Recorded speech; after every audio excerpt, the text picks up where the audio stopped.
Ropes Organization Walcott Foundation Indian Trust Special Coaching to 8th, 9th and 10th classes Digital Virtual Learning Bangaru Palim Rugangavar from Pedapunjani by Reddy Pullimandal. Chairman Dhanse Karan. Director Drive Sri Lata. Hi, hello everyone. Welcome to Ropes Organization. This is Sai Rupa. I am teaching English subject. Before the class, we are explaining about the Jalebis lesson. In that you can see that after taking a few steps, I loosened my grip. Immediately, the oldest coin said, "Here we are trying to tell you something for your own good. You tried to strangle her instant." So you can see that the old coins said to the honest boy, "I want to say something." And మీకు ఒక విషయాన్ని చెప్పాలనుకుంటున్నాము, అది మీ గురించి మేము చెప్పాలనుకుంటున్నాము. So is trying to tell you something for your own good, అంటే నీ మంచి కోసమే మేము చెప్పాలనుకుంటున్నామని చెప్తున్నారు. As tell me honestly how don't you feel like eating those hot. Honest గా చెప్పే, నిజాయితీగా చెప్పే, అసలు నీకు జిలేబీస్ తినాలని లేదు, తినాలని ఉంది కదా, hot jalebis. And then if you do end up the spending as for today. So ఈరోజు ఆల్రెడీ ఒక రోజు అయిపోయింది, ఎండ్ ఆఫ్ ఫస్ట్ డే అంటే ఆల్రెడీ ఈ రోజు అయిపోయింది. సో ఎలా నువ్వు ఇక్కడ వదిలేస్తున్నావు ఇంకా చదవకుండా, అంటే ఆల్మోస్ట్ తినకుండా ఎందుకు ఇలాంటి బిహేవ్ చేస్తున్నావు? You have already money in our pocket, so you can take the money and you can do the you can serve the jalebis, right? So and want to get the scholarship money tomorrow. ఇక్కడ చెప్తుంది మళ్ళీ, సరే నీ దగ్గర ఉన్న amount ని first jalebis తినేస్తే next ఏం చేస్తావు, నీ స్కాలర్షిప్ అమౌంట్ ని నెక్స్ట్ ఆ యొక్క అమౌంట్ తో నువ్వు ఫీజు కట్టచ్చు కదా అనేసి ఓల్డ్ కాయిన్ చెప్తుంది. Sweets with the fees money. So sweets with the fees money అంటే ఫస్ట్ ఈ స్వీట్స్ తినాలంటే మనకు ఫీజ్ మనీ కావాలి. And fees with the scholarship money. So fees అనేది ఎలా పే చేస్తావంటే స్కాలర్షిప్ మనీతో. End of story. కిసా కథం పైసా హజాం. కూర్చోండి ఒక స్లోగన్ కూడా చెప్పాడు, అంటే ఈ విధంగా ఇక్కడ కథ అయిపోతుంది, అలాగే ఫుడ్ కూడా సరిపోతుంది. సో ఈ ఫుడ్ తో నువ్వు ఈ డబ్బుతో ఫస్ట్ జిలేబీస్ తినే, దాని తర్వాత మనం దాన్ని చూద్దామనేసి చెప్పింది. What you are saying isn't right, I replied. But isn't the wrong other? Listen, stop blabbering and let me think. Blabbering అంటే అరవడం, అంటే ఒకే విధంగా ఒకే విషయాన్ని చెప్తూనే ఉండడం. సో అయినా ఇంకా ఆపండి, ఈ విషయాన్ని ఎన్నిసార్లు నాకు చెప్తారు. So and I'm not a common sort of boy. నేనైతే నార్మల్ గా ఉన్న అబ్బాయిల వాళ్ళకైతే కానే కాదు. But then these jalebis are no common sort of jalebis either. They crisp, fresh and full of sweet syrup. Because just common sort of jalebis either. అంటే అవి normal jalebis అయితే కాదు, ఇవి చాలా క్రిస్పీగా ఉన్నాయి చాలా, అలాగే fresh and full of sweet syrup, అంటే తినడానికి చాలా జ్యూసీగా ఉంది, తింటుంటేనే నోట్లోకి సిరప్ లాగా రావడం అనేది జరిగింది. My mouth watered but I wasn't about to be swept away so easily. My mouth watered అంటే నా నోరు అనేది ఊరిపోతుంది. ఆ జిలేబీస్ చూసిన వెంటనే ఏమవుతుంది, నా నోరు అనేది ఊరిపోతుంది. But I wasn't about to be swept away so easily. So నేను దాన్ని ఎలా వదిలేయాలనుకుంటున్నాను. సో ఇట్ ఈస్ ఇంపాసిబుల్, అంటే ఏ విధంగా నేను ఆ యొక్క ఈజీగా వచ్చి జిలేబీస్ తినకుండా ఉండేది. In school I was among the promising students. అంటే నేను మా స్కూల్లో తీసుకున్నంటే ఏదైనా ప్రామిస్ చేస్తే దాన్ని అసలు మీరను. So in the 4th standard exams I had even own a salary for rupees in the month.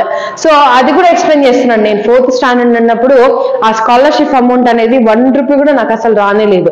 So had even one a scholarship, అంటే అసలు అక్కడికి రాలేదు. So besides I came from a particularly well to do family. So particularly అంటే ఏమని అర్థము, particular గా ఇప్పటి వరకు చూసుకున్నట్లయితే మా ఫ్యామిలీలో so I'm enjoy the considerable prestige, అంటే నాకంటూ ఒక ప్రెస్టేజ్ కూడా ఉంది అనేసి ఇక్కడ చెప్పుకోవడం అనేది జరిగింది. I would never once been beaten so far. అంటే నేను ఇంతవరకు అలాంటి సిచ్యువేషన్ అనేది చేయలేదు, నేను తినలేదు, అలాంటి చేయలేదు అని చెప్తున్నాడు. So on the contrary as a master G had got me the beat the other boys.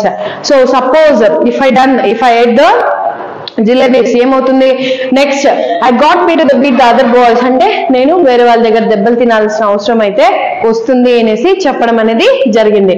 For a child of such status standing there in the middle of the bazaar, eating jalebis. So ఇక్కడ చూడండి అలాంటిది ఇంకొకటి beat the other boys for a child of such status, అంటే నాకున్న status కి అలాగే standing there in the middle of the bazaar, if I am standing in the middle of the bazaar, if I am eating the jalebis, how it will be go the my prestige. The boy is saying to the coins, no, it wasn't right, I decided, I clenched the rupees in my first I came home. So అతను ఏమంటున్నాడు, ఆ యొక్క total coins తీసుకొని తన చేతిలో పెట్టుకొని ఎక్కడికి వెళ్ళాలనుకున్నాడు, fist తన చేతిలో ఇలా గట్టిగా పట్టుకొని he want to go came home. అతను ఎక్కడికి వెళ్ళాడు, he went to the home. So the next one you can see, the coins were so keen on being spent that day, so they kept up their rough times as a persuasion till their voices began to choke. Persuasion is continuing. What is the meaning of persuasion? Is nothing but continuing. అంటే కంటిన్యూగా మాట్లాడుతూనే ఉన్నాయి, coins అనేది అతనితో మాట్లాడుతూనే ఉన్నాయి. So when I reached home and sat on the bed, they began to speak. Again when he went to the home, he can sat on the bed and he began to speak. అంటే మాట్లాడుతున్నారు. Who is talking here? The coins. Who is talking here? Coins. I went inside to have lunch. They began to shrink. Shrink is nothing but like a shivering. అంటే ఎప్పుడైతే నేను lunch చేయడానికి వెళ్ళాను, then it is some shivering in that, and slowly the feather I rushed out of the house barefoot and ran towards the bazaar. చూడండి, ఎప్పుడైతే ఆ యొక్క sound కి దానికి బేర్ ఫుట్ అంటే వితౌట్ స్లిప్పర్స్, అంటే చెప్పులు అనేది వేసుకోకుండా నేను రష్డ్ అవుట్ అంటే చాలా తొందరగా బయటకి రావడం. And where I came the bazaar, terrified I was, but quickly I told the hallway to weigh a whole rupee worth of village jalebis. So అతనికి వెళ్ళి నేను చెప్పాను, హోల్ రూపీస్ అంటే ఒక టోటల్ గా 1 రూపీకి ఎన్ని జిలేబీస్ వస్తాయో వర్త్ అన్ని జిలేబీస్ ని నువ్వు ప్యాక్ చేయని చెప్పాను. He is astonished. Astonished is nothing but surprised. That is the meaning of astonished, surprised. So look, seem it to be as asking where I had a hand cart in which I would carry all those jalebis. So hand cart is nothing but the bag of to carry the things. అంటే నేను ఈ యొక్క జిలేబీస్ పెట్టుకోవడానికి ఏదైనా సహాయంగా ఉండాలనేసి నేను చూస్తున్నాను. So I would carry all those jalebis. Those were inexpensive times. ఇలాంటి టైంలో ఈ జిలేబీస్ ఇంత అంటే total how many coins he had? 4 coins. So 1 rupee fetched more than 20 rupees thus nowadays. అంటే అప్పుడు 1 rupee అంటే ఇప్పుడు మనం దేంతో ఎంతతో సమానం అంటే 20 rupees తో. ఇప్పుడు మన యొక్క పీరియడ్ లో before they have the 1 rupee, they have the 20 rupees. Now we have the 20 rupees equal to the 1 rupee. The hallway opened up the whole newspaper. He put a pile of jalebis on it. Hipped అంటే ఇలా ఒక paper లో ఇలా మడిచి జిలేబీస్ అన్ని అతనికి ఇలా చేతిలో పెట్టడం అనేది జరిగింది. సో ఇక్కడికి మనం ఈ యొక్క పార్ట్ 1 లో జిలేబీస్ గురించి చెప్పడం అనేది జరిగింది. సో దీంట్లో మీకు ఏదైనా డౌట్ అనిపిస్తే నాకు కమెంట్ సెక్షన్ లో కమెంట్ చేయండి. Thank you.